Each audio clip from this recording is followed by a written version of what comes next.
खाने के लिए रखा। रामखोर, मेरे घर में क्या कर रहा है तू? अरे पिताजी, ये नौकर है, ये नौकर नहीं, चोर है, चोर है। हम समझा चाहे बिटिया चोर है। अगर चोर न होता तो आज का रंगे हाथ न पकड़ तो। नहीं देखिए, आपसे गलती हो रही है। मैं कोई चोर नहीं हूँ, नहीं तो मैंने कोई चोरी किया है, बल्कि उर्मिला का दिमाग खराब हो गया है, ये पागल हो गई है। हमारी महिला के दिमाग ना खराब हो जब हमार खराब हो जाए जब काम रखे तो हमारे सब ममरखी छड़े हुए थाने में यह चलता है। दरोगा साहब के लगे तो कपेश कर दिए तुम्हार खबर ले जाए तू। मैंने तो कुछ नहीं चुराया सेठी, मुझे थाने क्यों ले जा रहे हैं? अरे भाई साहब राम शरण जी, अरे यार देखिए हमारे साथ हराम हो कहींगा। जिस पतल में था उसी पतल में छेद करना चाहता था, उसी ने बनाई छोड़ के भाग गया इसी बन। चल थाने ले चलता हूँ, वही तो बात होगी सब पता चलेगा। सच बात बता दो भाई, मैंने कोई गलत काम नहीं किया है उर्मिला। चल पहले थाने चलता हूँ भाई साहब।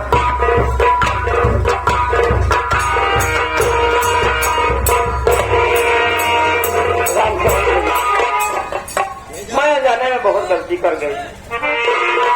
मेरी बात न मानने पे मैं शोर मचा दिया और हमारे पिताजी चले गए थाने।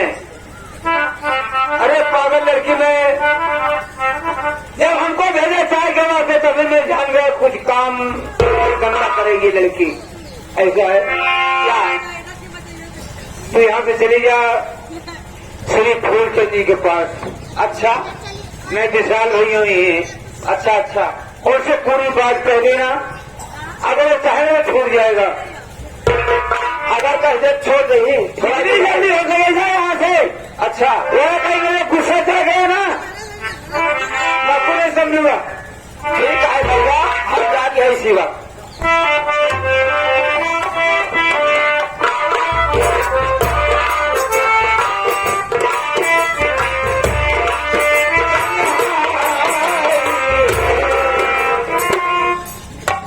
गाना बजाना हो रहा है, अकेले कर रहा हूँ, गुनगुनाने लगे गुस्सा की क्षमा हो, कोई बात नहीं। चौकीदार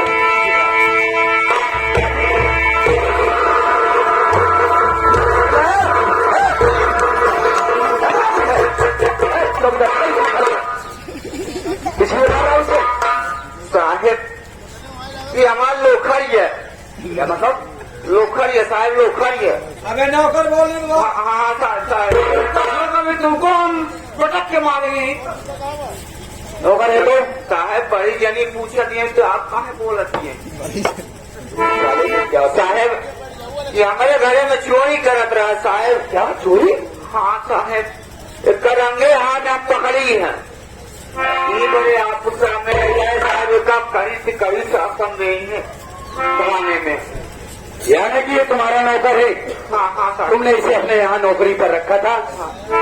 ये तुम्हारे साथ विश्वासघात किया? हाँ। तुम्हारे यहाँ चोरी कर रहा था? हाँ। तुमने रंगे हाथों इसको पकड़ा है और थाने तक लेकर आए हो कि तुम्हें इंसाफ मिलेगा। हाँ हाँ, यही सोचकर ना। तो सेठ जी देखिए, आप बेफिक्र रहिए, इसे थाने तक ले आए हो, अब इससे पूछताछ करने की जिम्मेदारी हमारी है। हाँ, हम तुम्हें भरोसे दिलाते हैं कि हरामजादे को कड़ी से कड़ी सजा हम देंगे। कहीं बिहार जरूर करता है। तुम यहाँ से जाओ। हाँ साहब जाओ।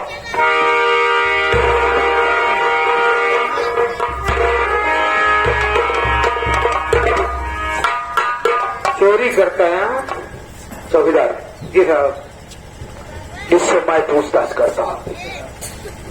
चोरे हराम चोरी करता है? हाँ नहीं साहब, हमने कोई चोरी नहीं किया है। चोरी नहीं किया है? मालूम हो जाएगा तुझे।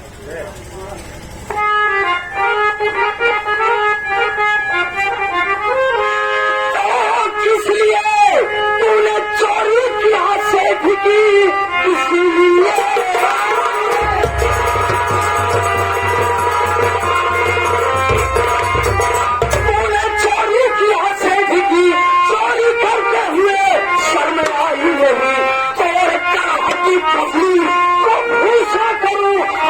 तेज को चले होगी रिहाई।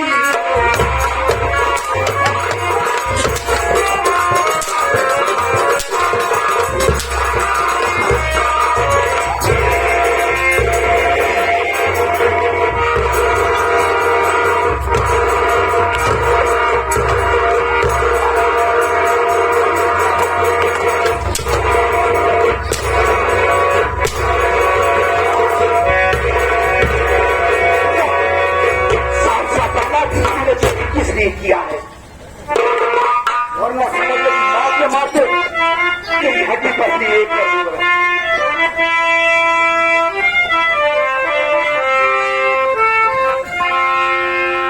साहब मारने से पहले कम से कम हमारी बात सुन लीजिए। बात बहुत क्या कहना चाहता हूँ।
मैंने कोई चोरी नहीं किया बल्कि उनकी लड़की मुझसे मोहब्बत करना चाहती और मैंने उसकी बात को जब इनकार कर दिया बाबूजी तो उसने झूठा इल्जाम लगाकर मुझे आज तक पहुंचाया है। बाबूजी हमने कोई चोरी नहीं। शाम जाते मैं समझ अच्छी तरीके से जब कोई साथी मुजरिम कानून के शिकंजे में फंसता है वो यही कहता है कि साहब मैं चोर नहीं हूँ, मैं कतली नहीं हूँ।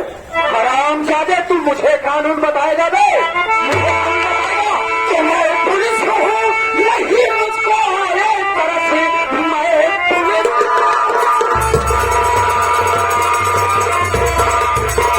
नहीं मुझको एक तरह से सच बता के नहीं वरना पछताएगा। झूठ कर बोलने की तो कोशिश किया जेल की साले ठंडी हवा खाए।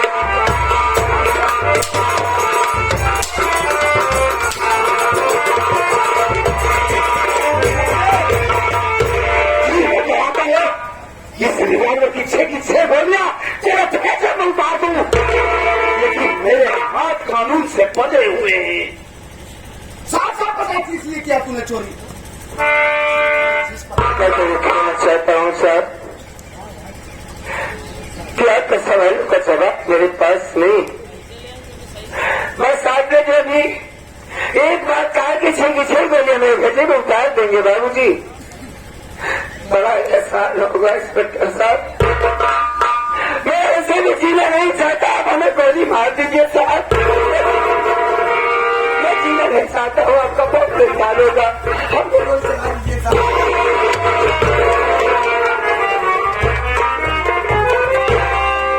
हराम खोर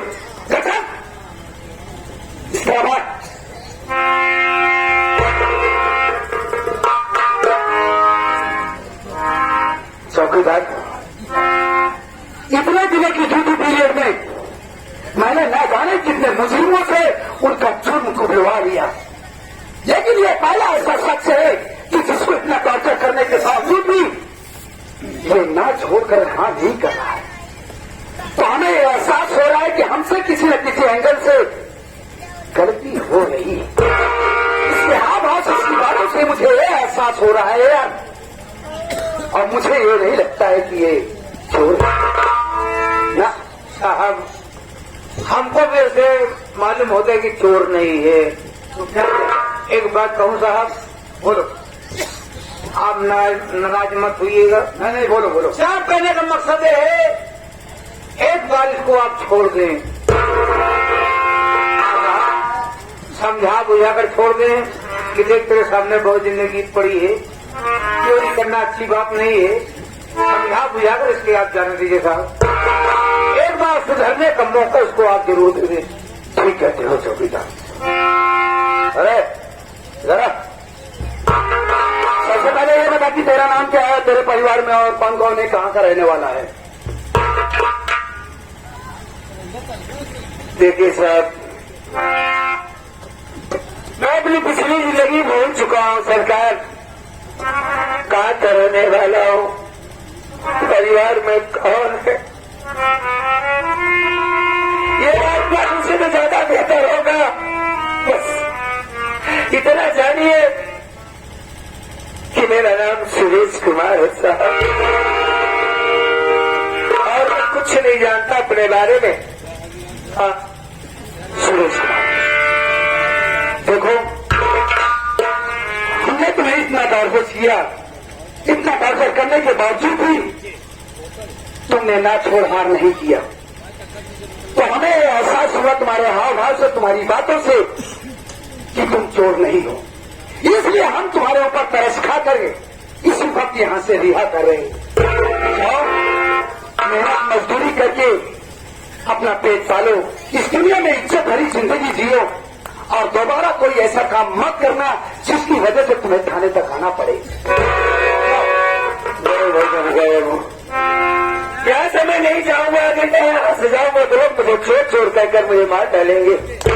मैं इस गली से निकलूंगा, लोग मुझे चोर कहेंगे साहब, मैं यहाँ से नहीं जाऊंगा। नहीं, देखो अभी अभी तो तुम थाने पर आए हो, और हम अभी अभी तुम्हें यहाँ से रिहा कर रहे हैं, क्योंकि तुम्हारा जुर्म साबित नहीं हुआ है, इसलिए हम तुम्हारे ऊपर तरस खा रहे हैं और यहाँ से रिहा कर रहे हैं। देखो यहाँ से जाओ, तुम्हें इस दुनिया में कौन चोर कहेगा, कोई नहीं कहेगा। मेरी बात मानो, अभी भी तुम्हारे पास वक्त है, समय है, जाकर के इज्जत भरी जिंदगी जियो।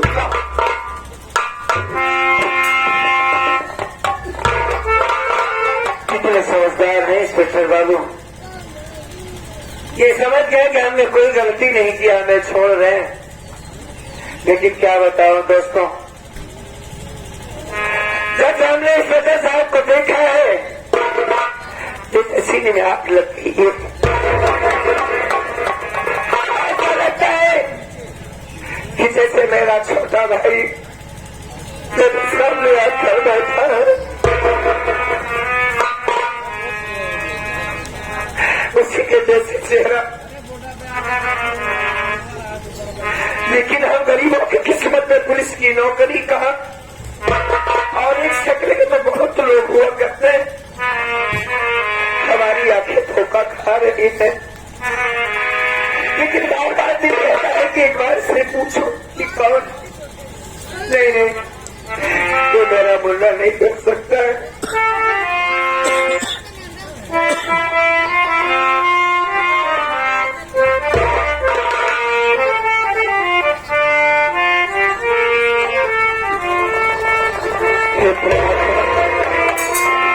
मेरा भाई जहाँ भी हो उसे ठीक रखना प्रभु।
जाते हैं अब दोबारा कभी नहीं आएंगे। आपने हम पर एहसान किया, जी चाहा कि एक बार आपको पहुंच कर चला जाऊं मालिक। भगवान आपको इस दुनिया में सलामत रखे भाई।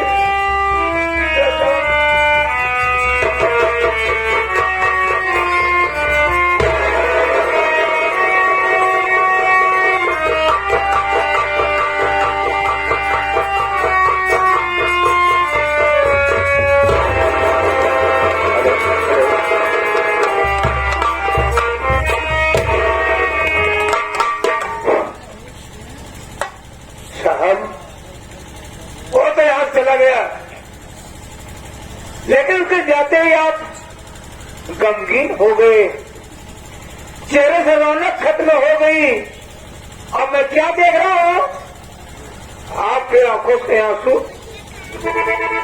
क्या बातें साहब, क्या मुझसे नहीं बताएंगे?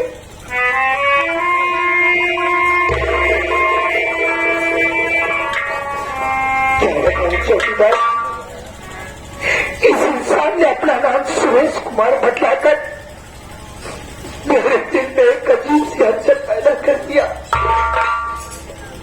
इस इंसान की शक्ल हूबहू मेरे भैया जैसी, वही चेहरा, वही घुंघराले बाल, ऐसा लग रहा था जैसे साक्षात मेरे भैया मेरी नजरों के सामने खड़े। बस मुझे अचानक भाई की याद आ गई, आंखों में आंसू आ गए। साहब, आप हमसे पहले बता चुके हैं कि हमारे बड़े भैया का कत्ल जमींदार विक्रम सिंह ने करा दिया। तो साहब, आपके भाई दुनिया में कहाँ होंगे? एक ही शक्ल के बहुत इंसान होते हैं साहब, जिनकी शक्ल मिलती जुलती है। शक्ल देखकर क्या आप भाव को पूछे? नहीं साहब, आपके भाई नहीं हो सकते हैं। आपको आराम की जरूरत है, आप चलकर आराम करें, सब ठीक हो जाएगा साहब। हाँ चौकीदार, ठीक है, क्योंकि इस दुनिया में एक ही शक्ल के न जाने कितने इंसान पड़े हुए हैं। लेकिन क्या करूं, भाई की ममता ही कुछ हमसे होती है। मैं अपने आप को रोक नहीं सकता। मैं जानता हूँ साहब भाई की ममता क्या होती है। अरे साहब, आपको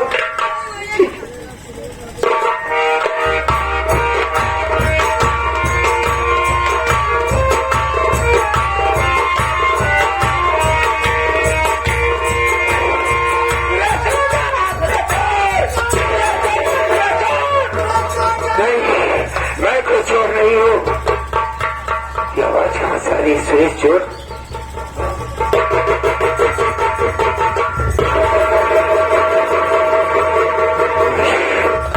चोर नहीं हो सकता, मैं चोर नहीं हो सकता।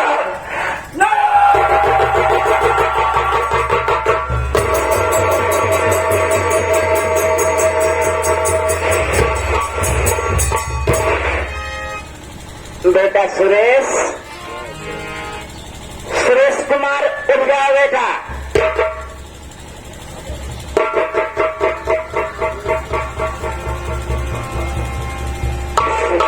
में मुझे कौन जान सकता है? सुरेश कुमार उठ गया बेटा। इसके बाद आवाज खामोश हो गई। कौन हो सकता है बेटा? सुरेश, मेरी बात ध्यान से सुनो। हाँ हाँ, यहाँ से आगे जाएगा, एक पहाड़ी मिलेगी। पहाड़ी से नीचे उतरेगा, माता रानी के मंदिर है। मंदिर के पीछे डबल नाल की बंदूक और कारतूस से भरा हुआ बेल्ट मिलेगा। उठा ले बंदूक को और चुका ले अपने बाप के खून का बदला। क्या बेटा? जा मैं कहते ऐसा नहीं कर सकता। काश मेरे हाथों में बंदूक, मेरा जान कितने मासूमों का खून हो जाएगा, लड़ाई कितनी औरतें बेवा हो जाएंगी, कितने बच्चे यतीम हो जाएंगे। मैं कभी ऐसा नहीं कर सकता। नहीं बेटा नहीं, ऐसा कुछ नहीं हुआ, क्योंकि मैं हर तो तुम्हारे दाहिने भुजा पे तैयार होंगे। लेकिन आप हैं कौन? हमारी मैं माँ भवानी बोल रही हूँ। माँ भवानी साक्षात। लेकिन माँ आप हमसे ऐसा कहीं चाहती है? बेटा, तेरे बाप की आत्मा भटक रही है। जब तक तू अपने बाप के खून का बदला नहीं लेगा, तब तक तेरे बाप की आत्मा को शांति नहीं मिलेगी। और हाँ, आज से तेरा नाम सुरेश नहीं होगा, आज से तेरा नाम होगा डाकू शेरा सिंह। डाकू शेरा सिंह, डाकू शेरा सिंह। देखो मेरी वाकई आकाश बड़ी सच है। तेरे बाबा पहाड़ उड़ाली माँ भवानी के मंदिर तक ले जाऊंगा। देखता हूँ सच है या गलत है। चलता हूँ।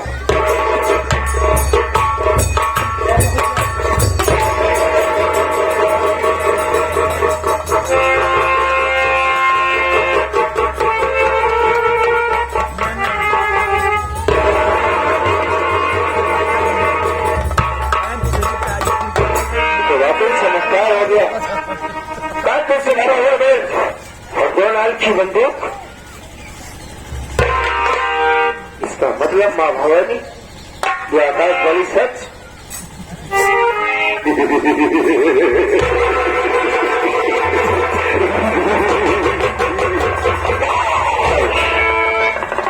ठाकुर विक्रम सिंह।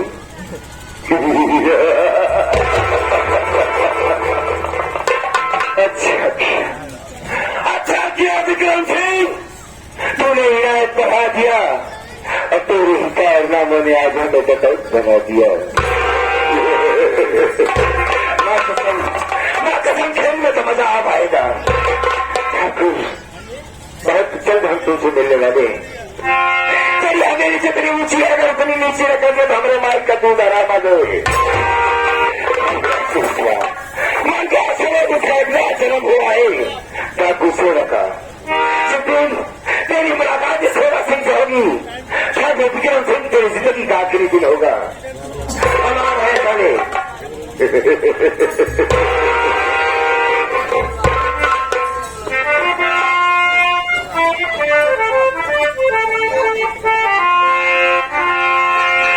है, मैं सब चलता हूँ।